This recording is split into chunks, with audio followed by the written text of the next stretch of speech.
What I love about small rental business is you can start easily with very little capital and you have an asset that you can rent out again and again. You're not selling something and then you have to go source more goods. I started looking for boxes and found tote rental was a thing. Worst case, we have totes for the rest of our lives. Best case, the thing takes off and we need to go buy more totes. We immediately had to buy another 120 because we overbooked. And the rule is we only buy and we oversell.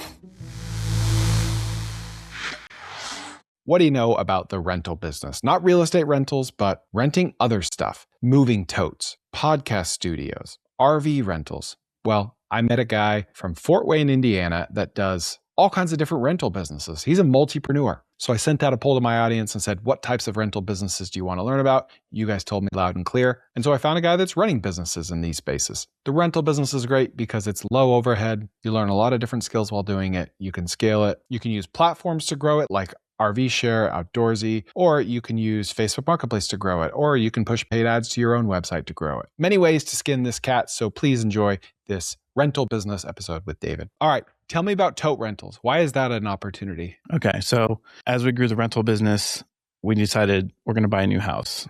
So we need to move. So we put our house on the market. When we started packing the house to stage things, I started looking for boxes. I'm one of those that I don't want to get used boxes and go to grocery stores, and I'm just too lazy. I don't like hodgepodge boxes. So I started looking at like wholesale boxes, loosely exploring like, could I do a box selling business, and found tote rental was a thing. So there's a company in Chicago that does it, which is near us. Indianapolis has one. It's really big out west, but Fort Wayne didn't have any providers that did it. So I was like, okay, well, how much is it? I was doing the math in my head. I'm like, I could buy, those yellow top, industrial totes for $7 a pop. They were on sale. I could buy, 100 of those, $700, rent them out for $2 a piece. And I was just doing some basic math with ChatGPT too. And like, how viable would this be? The cogs are really low. And so I just threw up a website immediately. And this website? Like, this is us. Yep. Totes on loan. Okay. So what we ended up doing, instead of getting like the consumer grade totes at Home Depot, is we found there was a random video on YouTube where a guy was like, I run a tote rental business and here are my suppliers. And it was like a real quick snap of like 3 wholesale suppliers of totes. So I paused the video, looked up the companies, found out they cost about $12 a piece. Okay. But you have to buy them by the pallet. So it's like 120 totes to get the price break. $1,500 or so per pallet? Yeah, with shipping. And I also found out one of their warehouses is an hour from me. And they always have about 1,000 totes on stock at any one time. So I'm like, okay, let's buy a pallet of totes. Worst case, we have totes for the rest of our lives for any time we ever move again. Best case, the thing takes off and we need to go buy more totes. Yeah. It sounds like me at Buc-ee's. Like worst case, I'll fill my pantry full of junk food for a year. Best case, I have a new business. I mean, a lot of awesome businesses start out with that kind of hypothesis, right? Yeah. And let's just test it. And so it was admittedly a little slower to start. Like I didn't get immediate validation. We put up some Facebook Marketplace posts before we even had the totes. I was doing this is when I was deeper into your content, was like, sell it before you have it. So literally like, hey, we ran out totes. Hey, Nano Banana, make a bunch of images of me carrying this tote, download product image, picture of me, it was obviously AI. And that kind of didn't do anything. So we took a more manual approach and started actually networking locally with realtors and moving companies. And that's when we actually got traction. How did you get their attention? Because everyone wants a realtor's attention. So there's a magazine in our town called Real Producers. I love low-tech marketing tactics. Yeah. And so Real Producers, it's a very niche magazine that highlights, and they're in every town. You probably have one in Dallas-Fort Worth area. They highlight the top producing real estate agents. And then they also run networking events. So monthly, they'll have 1 or 2 events where you can show up as a vendor and just rub shoulders with realtors. So we leaned into that heavy. So the magazine gives you a printout of like, here's, 50 realtors. Here's the volume they did. Here's the average home sale price. Here's, you know what I mean? Like awesome data that you can just snap a photo of and say, hey, let's build a campaign around contacting these realtors. And then my wife would just reach out and say, hey, let's do coffee, and she would go to all the networking events. One of the things our Real Producers manager of the magazine for our area said was like, you guys got to have a subscription program. You need recurring revenue.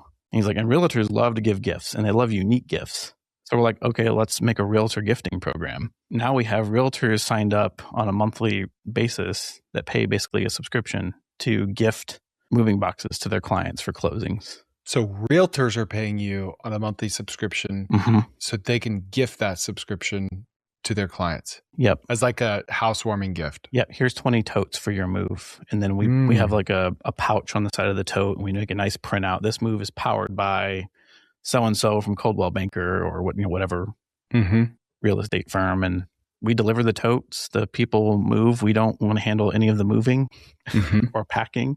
Yeah, no. And then when they're done, we go pick them up. Logistically, how does it work? So how much is a realtor paying you every month on average for something like this? So we do 2 per month and 5 per month packages. So if they did 2 per month, we discount it heavily. So you'll see like we charge $99 for 20 totes. They pay $60.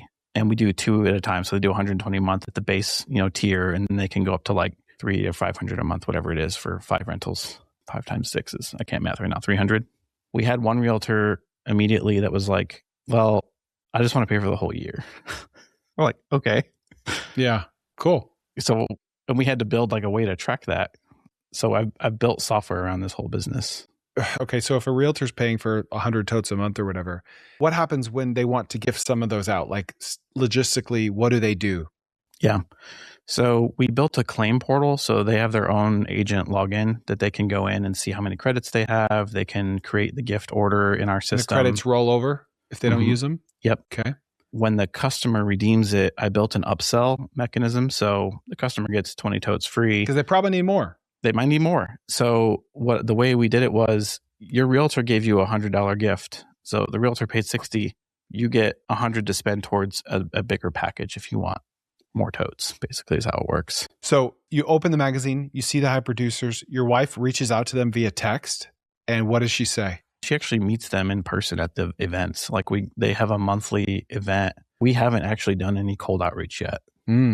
Interesting. So she sees who they are beforehand and then shows up in person at the event, hands out a business card. Here's who I am. Here's what we do. Let's have coffee. Let's talk about it. I want to show you more about what we do. Yeah. Man, that's brilliant. Do you have any numbers on like what her success rate is or close rate is? Oh man, I wish we were that sophisticated. I have to think it's pretty high if you're doing it in person and they're high volume. Like it's not just a realtor, it's a realtor that is already paying for gifts.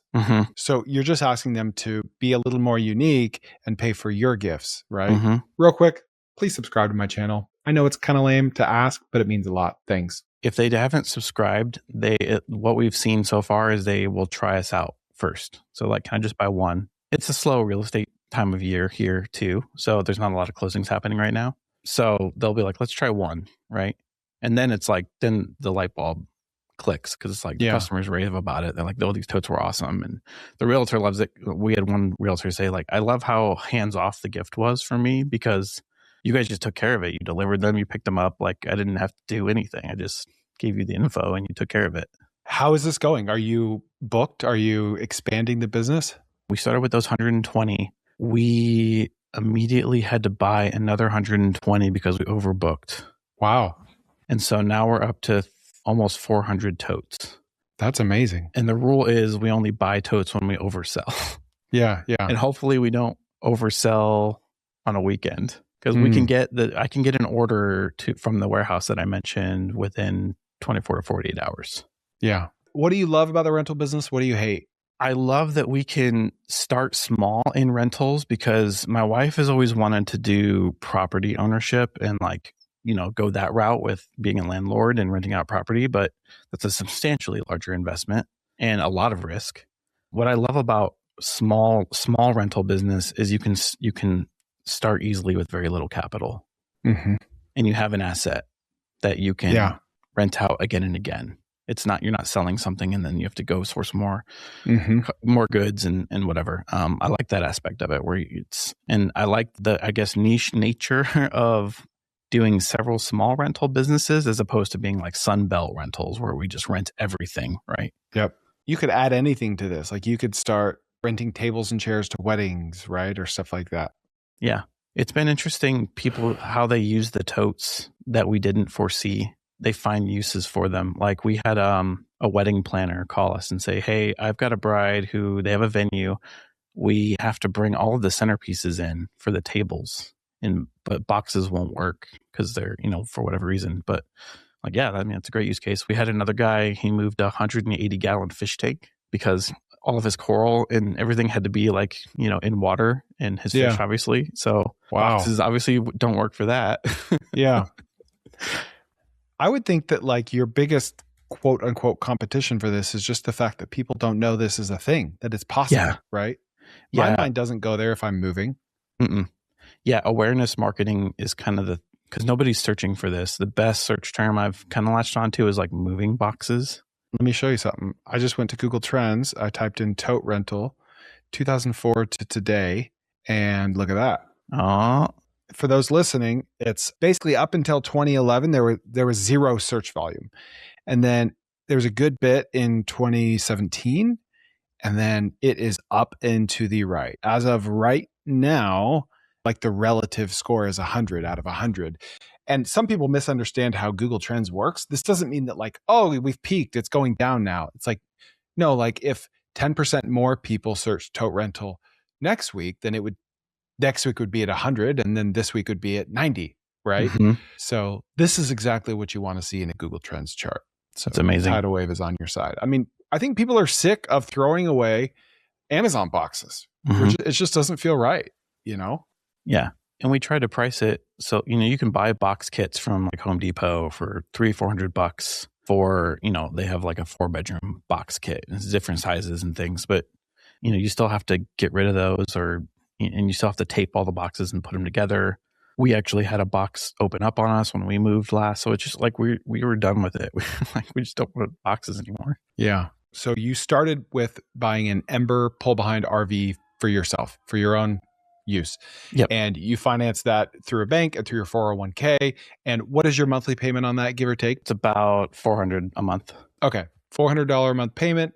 And then you came across this Facebook group for people renting out RVs. And their first bit of advice was, don't rent your own. So you went on the hunt for a second RV that you could use only for business. And you found a Jayco Class C, right? Jayco J-Flight travel trailer. So it's another pull behind. Okay. Another pull behind. Yep. And you paid about $20,000 for that. Mm-hmm. And you financed that one as well. Mm-hmm. Okay. So what's your payment on the Jayco, your business? So it's about $400 a month. Yeah. Okay. It's about $600 a month for the Ember. Okay. And how long did you have the Ember before you decided to start doing this as a business with the Jayco? So about a year and a half. And then you leaned on this Facebook group for support on like how to and insurance and all that. Yep. There's different ways to run this business. Some people are very hands off. You're renting the travel trailer, and like it has a mattress. We don't give you bedding. We don't give you towels. Just bring your own everything. And then there's people that are like, no, this is Airbnb on wheels. We like set you up with, cookware and cutlery and all the linens you need, towels, toilet paper, everything you basically need to go camping. Yeah. And that's what you did. We're the latter. Yeah. Yeah. Smart. Remove the friction, the confusion, keep it as simple as possible. Okay. So you buy it. What do you do next? What are your first steps after buying this thing? So it was kind of the end of season. That's why we got a decent deal on it, which in where I live, camping season ends November 1st. And so we bought it at the very end of September. So the very first step was take pictures, put it on Outdoorsy and RVshare and RVeasy, all the marketplace sites, and just see if we get a rental, create Facebook Marketplace posts, point people to those. We got one rental in the fall for Halloween weekend. That was our very first customer. And you're in Fort Wayne, Indiana. Yep. How long did it take you to get that first rental? It was within a couple of weeks. Okay. Are you able to share your screen and show us what the Jayco looks like? Yeah, let me pull up my website. Did you hire a photographer for the pictures or did you take them yourself? I took these myself with my iPhone. Are those the same pictures you have on the listing today? Yep. So this is from my website. So basically just your kind of every feature. And can you pull this with like a Ford F-150 or do you need something bigger? Yep. You can pull it with a regular pickup truck or a large SUV. I think this trailer weighs in at about 4,800 pounds and about 500 pounds of tongue weight. What made you decide on this. So how long is this one? So this is a 26-foot 26 bunkhouse. Okay, It was 9. Yeah, it was important for us to do the bunkhouse per recommendations of the group, because a lot of people were like, do people want teardrops? Are there a lot of couples camping? And pretty much unanimously, everyone said the best sellers are bunkhouses. Sleep the most. Yep. Because you don't really pay a lot more for the bunkhouses, but you broaden your market, right? Mm-hmm. It's much more people that might want to rent it.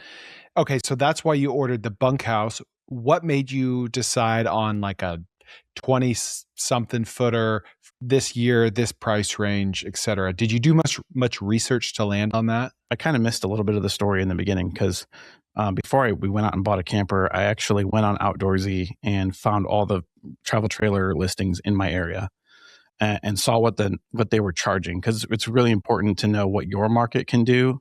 In Florida or out in the mountains in Colorado, you can get $200 a night, but in the Midwest, Indiana, we don't have amazing, state, national park destinations. You're camping in state parks and festivals and concerts and those sorts of things. So did market research on what listings were out there. And then I actually started messaging people that had listings, and people that had multiple campers listed was like, hey, how are you doing?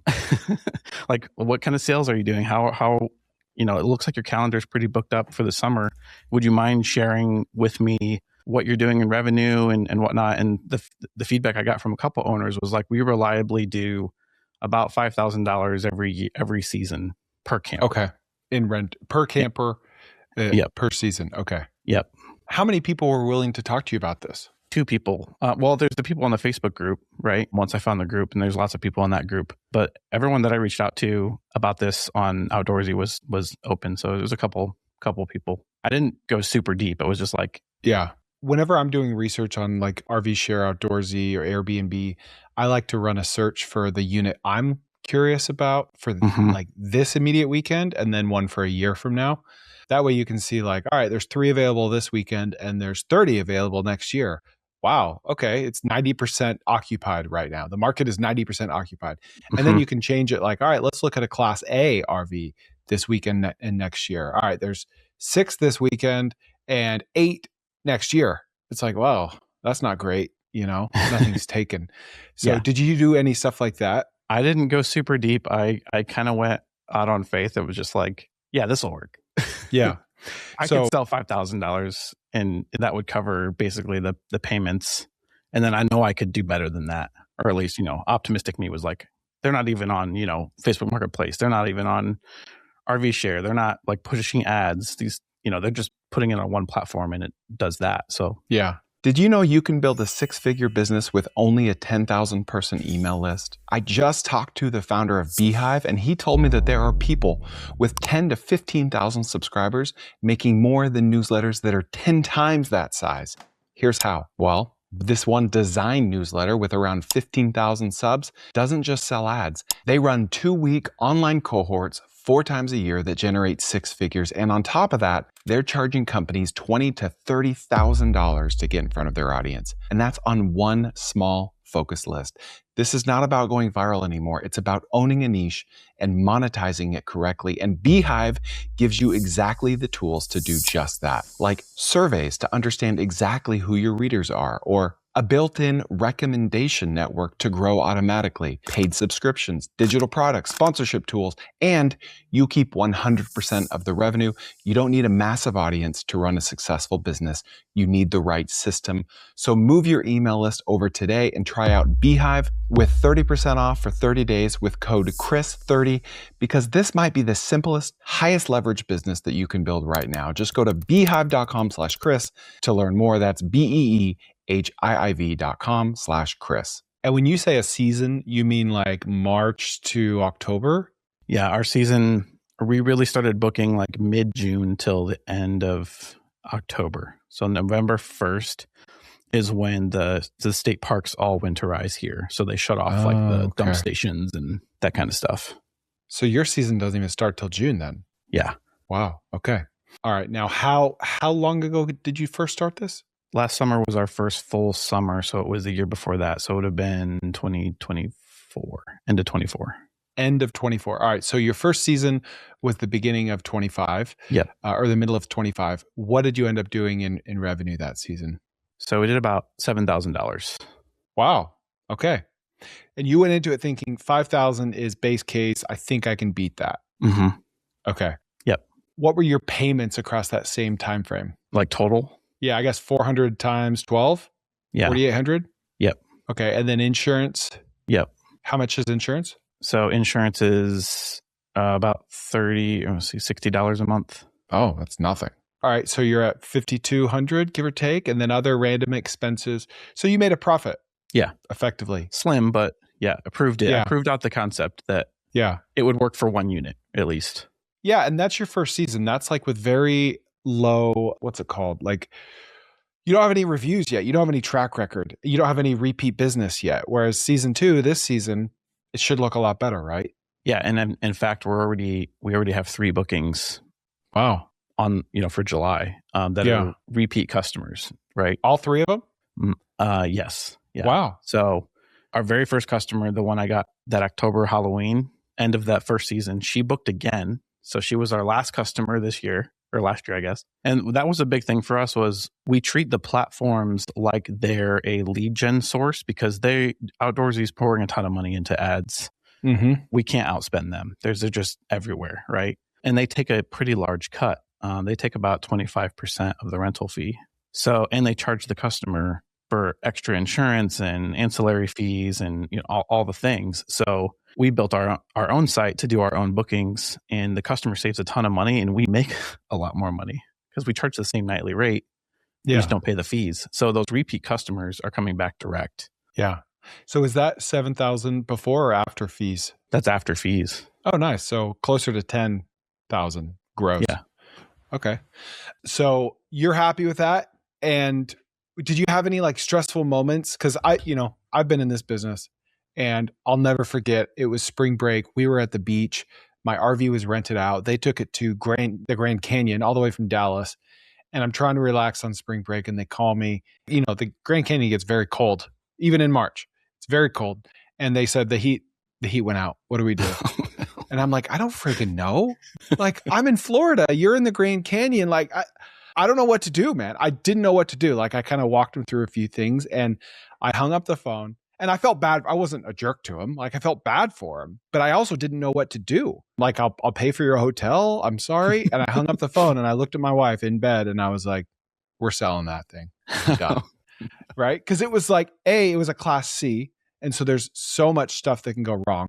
For those listening or watching, like a class C it's a motorhome. It's a vehicle and a house. It's like the 2 things in the world that break the most together, except it's very rickety because they have to be light, Yeah. But I really feel like if this were a business, like just a business RV, and especially if you hit scale, like if you have a few units and you can outsource calls like that, it's a really, really good business. I've been on the record several times saying, I love this business, this industry, which is why we're talking today. Yeah. The mentors in the group that I joined, that Facebook group, some of those are, they have 20 to 50 units. Like they scaled it. They have their own yard and they have staff that turns everything. And for us, it was about having good process and good training and doing very thorough walkthroughs with the customers.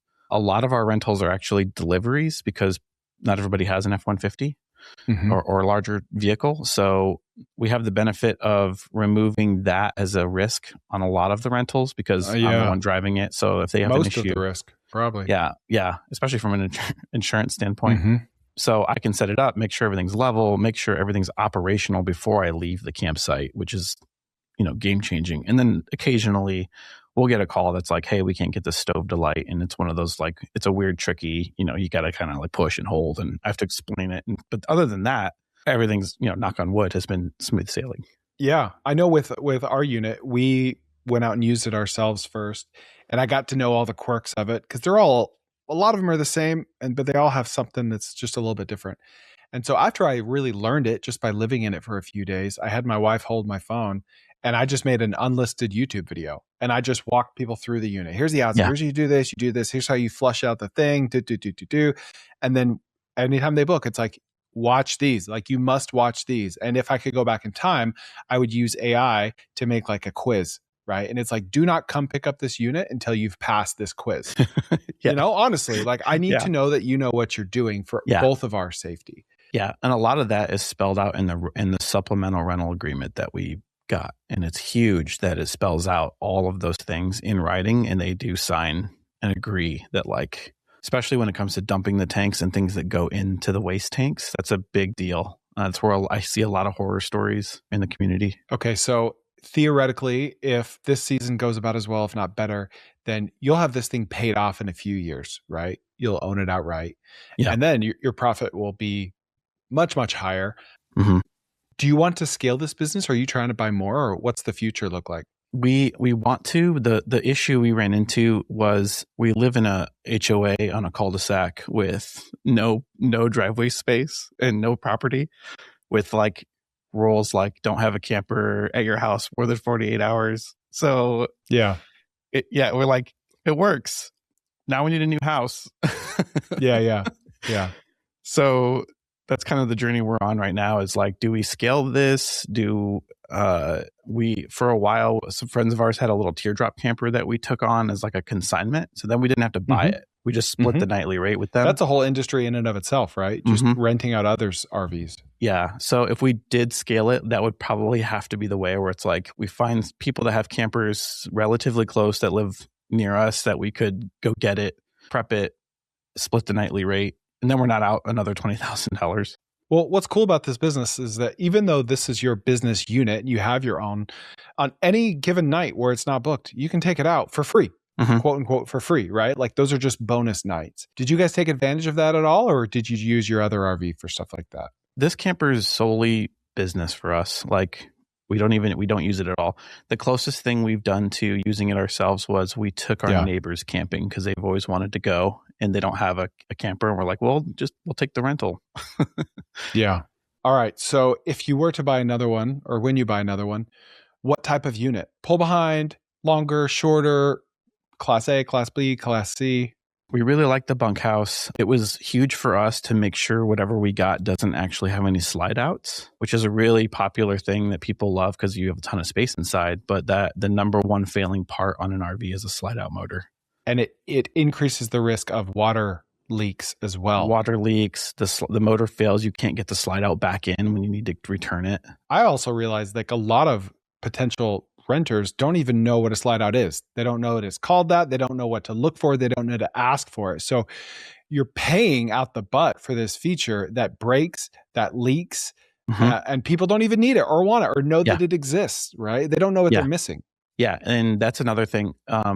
We're always looking for things that are feature light. So like it has an AM, FM, Bluetooth radio, but that's about like there's no TVs. There's no, like some people are like, do you provide Wi-Fi and da-da-da for your, no, like, cause that's just another thing that can break and we have to support and get that phone call at 3 a.m.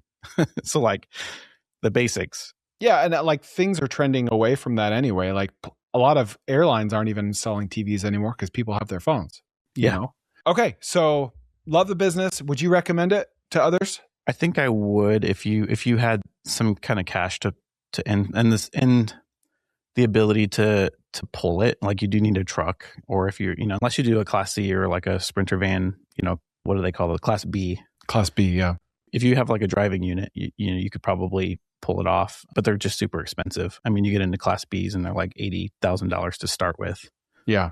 Guys, I hate to break it to you, but you're not very likely to actually start a business based on something you see or hear on this podcast, unless you spend a little more time with me and with other people that are doing just that. So come check out TK Owners.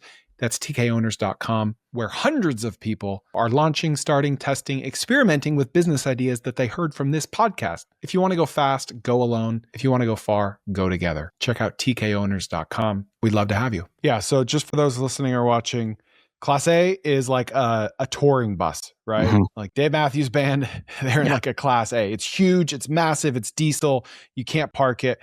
I would not recommend it. Those can be hundreds of thousands to even millions of dollars. There's a world where that's a good business. People do rent those, but like not for the faint of heart. Class B is like your decked out Sprinter van, like the nomad lifestyle. If you go to like Moab, Utah or whatever, you're probably renting one of those for a ton. That's a whole industry in and of itself. It thrives out west, especially Not so much in like the Southeast, but anywhere there are mountains. And those are, like you said, those are really expensive, but they rent out for about the same amount as a Class C. So when I did this, I did all my research and everything screamed at me Class C motorhome, which that's a motorhome. That's kind of what you're used to seeing. You drive it. It's all one unit. It's nice because the family can walk around. It's just all there. You don't have to separate your vehicle from it. And you can even tow a vehicle if you want. But the trade-off is they usually have slide outs. They break, they leak. There's a lot that can go wrong on that thing. And they're not very safe, honestly. And my family saw all 50 states, well, 48 in a Class C in 48 days. And then we saw Alaska and Hawaii. We flew there.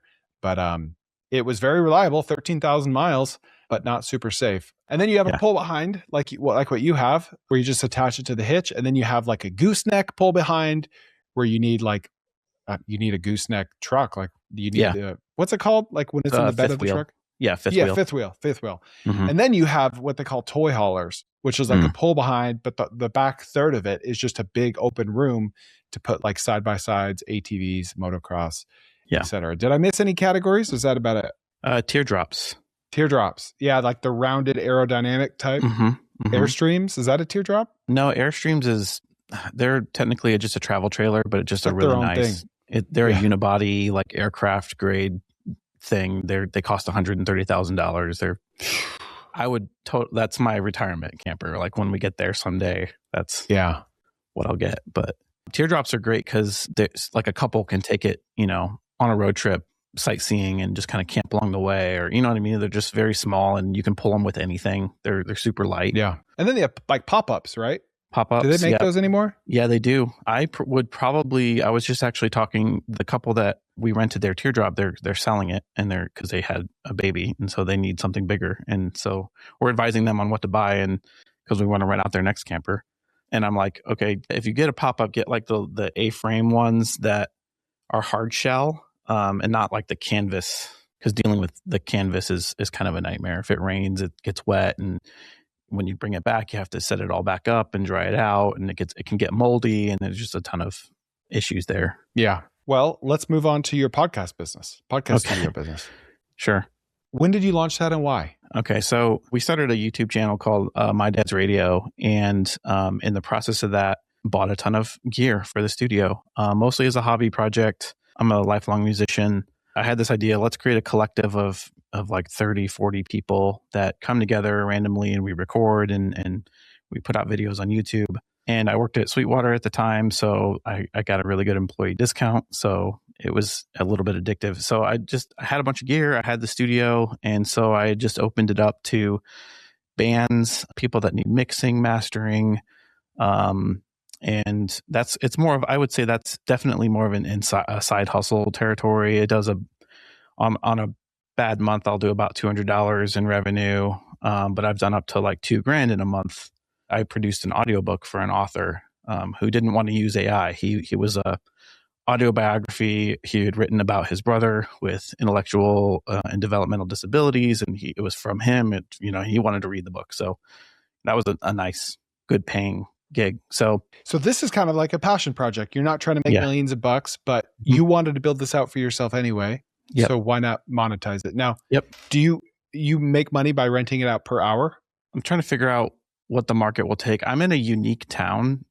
Fort Wayne is home to Sweetwater, and I don't know if you're familiar with Sweetwater, but they are the largest retail music store in North America. So they're directly competing with Guitar Center. Okay. So they sell, our microphones, pro audio gear, guitars, lighting, band and orchestra instruments, billions of dollar company. They employ a sales staff of around 500 people. And I say that to say every sales engineer at Sweetwater has a recording studio. So there's 400 direct competitors to me. Yeah. In my town. Yeah. The worst place you could do this. Yeah. And Sweetwater itself has a world-class recording studio on campus. So the slant I'm trying to take is I don't just do audio. I do video. So I've had video production companies in the past. I have a lot of the gear and the know-how. So if you want to do live recorded videos, band demos for, booking shows and those sorts of things, that's kind of how I'm trying to position this space is bring your band and we'll do a live recording on video for Instagram and YouTube and all those things. Yeah. What about renting it out to podcasters? Do you think that'd be viable? I think it would. We would probably need to do some decorating just to like make it, I guess, visually appealing space rather than like a music space, right? Yeah. But I think that's definitely an option. Do I dare ask how much it costs to build out that studio? Oh gosh. Oh no. Let's say we're sitting at about $30,000 retail of gear in here. I just built out my own studio upstairs and it was about the same. Yeah. So I'm curious because I've heard you mention the studio upstairs. Now, is that because you want to do more in real life podcast style things? Move away from virtual stuff. Yeah. Okay.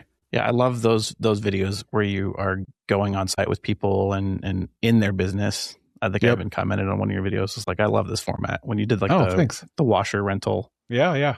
Like, this is awesome. Yeah. Thanks. That was the most viewed video ever that I posted. David, is there anything that we missed that maybe people could or should know before getting into any of these businesses? I think just you can start low tech. You don't have to be fancy about this stuff. Do some research around what you think you can rent out. See if there's other people doing it. I mean, I did a similar thing. Like I went on Facebook Marketplace even and on a wide area in my region and saw that people were renting out totes. And I did the same thing I did with RVs. I reached out to those people and said, hey, I see you're renting out totes. Like, how's it going? And I've done the same thing with I found a company called Bin It. There's another company, I think it's Bins on the Move out your way, like Blue Bins. He actually is a moving company as well. Don't be afraid to reach out to people that are already doing it because you'd be surprised how open and friendly people are and helpful to help other entrepreneurs in the space and kind of give you a leg up on what you should think about or what you should do. Just like that Facebook group I joined for the RV rentals, like full circle, same thing. Like, what do I not know? What are the risks? What are the nightmare horror stories I'm going to deal with? How can I avoid, those things? That's beautiful. Thank you, David. This is awesome. I love multipreneurs such as myself. If people want to learn more from you, where can they find you? So I'm on X at David Stillson. Perfect. Well, thanks for coming, David. All right. Thanks for having me. All right. What'd you think? Please share it with a friend and we'll see you next time on the Koerner Office.